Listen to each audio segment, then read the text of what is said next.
نننې زموږ سبق سورة النساء پنځمه سپاره آیت نمبر 162 خوانوالی تر آیت نمبر 164 پورې. اعوذ بالله من الشیطان الرجیم بسم الله الرحمن الرحیم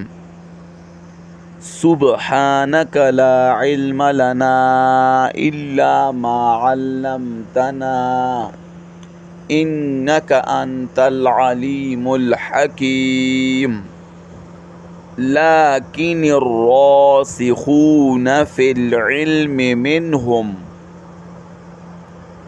لیکن کلک خلق په علم کې د دینا والمؤمنون او مؤمنان یؤمنون بما انزل الیک ایمان راوړي په هغه کتاب چې نازل کړی شوی دی تا ته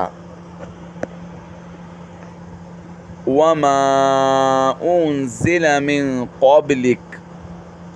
او په هغه کتابونو چې نازل کړی شوي دي مخکې ستانه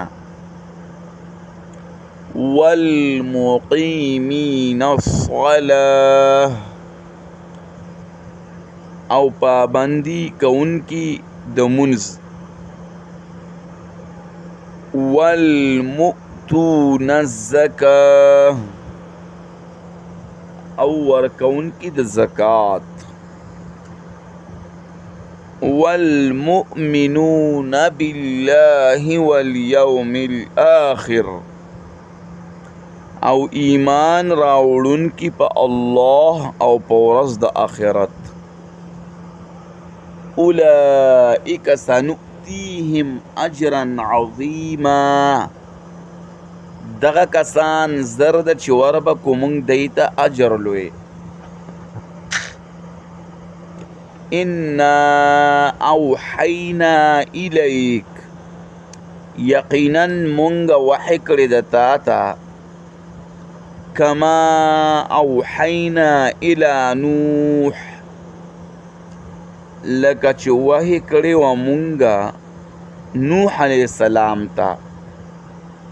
والنبیین من بعده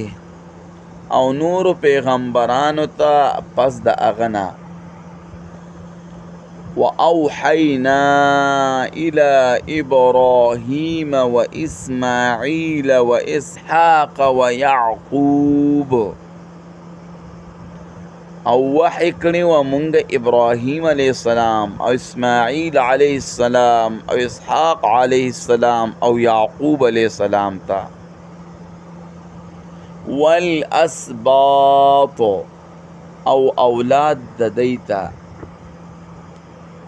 وعیسى وأيوب ويونس وهارون وسليمان او عیسی علیہ السلام او ایوب علیہ السلام او یونس علیہ السلام او هارون علیہ السلام او سلیمان علیہ السلام تا وآتینا داود زبورا او ورکړو مونږه داود علیہ السلام ته زبور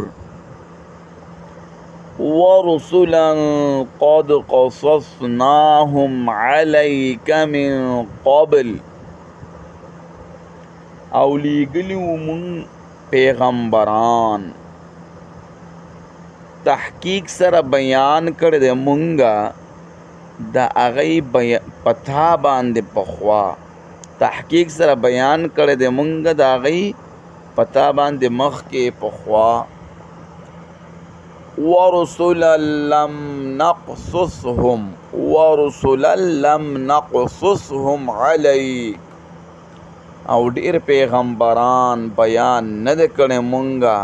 د هغې تا ته وکلم الله موسی تکلیما او خبرې کړې وي الله په خپله موسی علیه السلام سره بیا خبرې